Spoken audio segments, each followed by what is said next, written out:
According to India Skills Report 2026, released by ETS with institutional partners including AICTE and AIU, about 56% of Indian graduates are employable.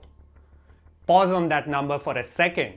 In most countries, 56% would not be celebrated.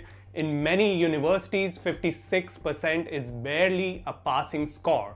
So the question is, why would the Indian government be comfortable with such a poor number? You will know the answer soon. The first thing you have to understand is that this is not an employment number. It is an employability number. It does not tell us how many graduates actually got jobs. It only tells us how many graduates appear job ready on an assessment. So the number says that almost 1 in 2 graduates from Indian universities may not have the skills to find work.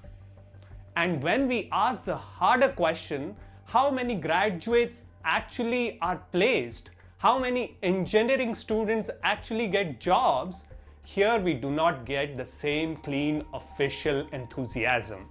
The figure from Unstopped Talent Report 2026 is brutal.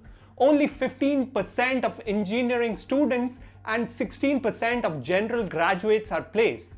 The report is based on a survey of more than 37,000 students and more than 500 HR leaders between January and February 2026. So the outcome is not 56%, it's closer to 15 or 16%. This is the hypocrisy. The government prefers a soft input side number over a hard outcome side number. A 56% employability rate should already be treated as a crisis, but because this is significantly better than last year, it is presented as progress. Meanwhile, the actual placement numbers are 15 or 16%. The system is not failing at the margins, it is failing at scale. And let's compare this with Europe. According to Eurostat's 2025 data, the employment rate of recent graduates in the EU is 83%.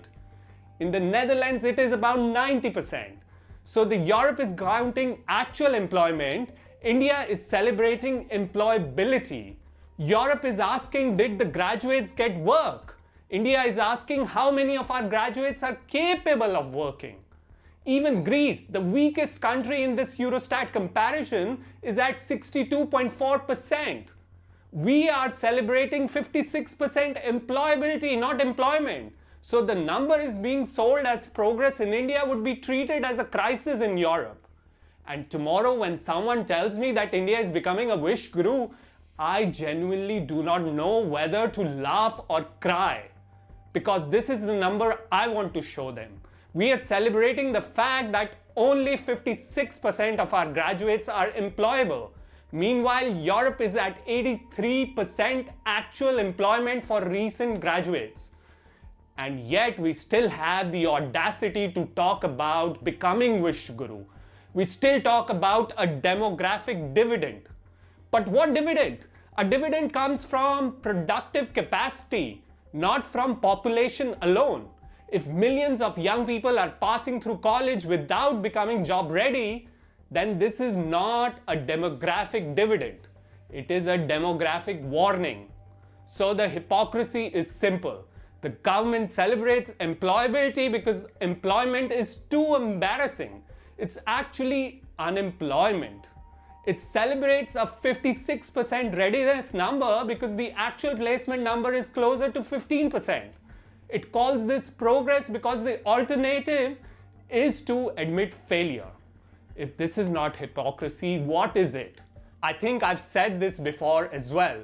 We are becoming wish guru in bullshitting. And the worst part is that we are not just bullshitting the world, we are bullshitting ourselves. Thank you for your attention. I will see you next time with another insightful video at Devil Wears Data.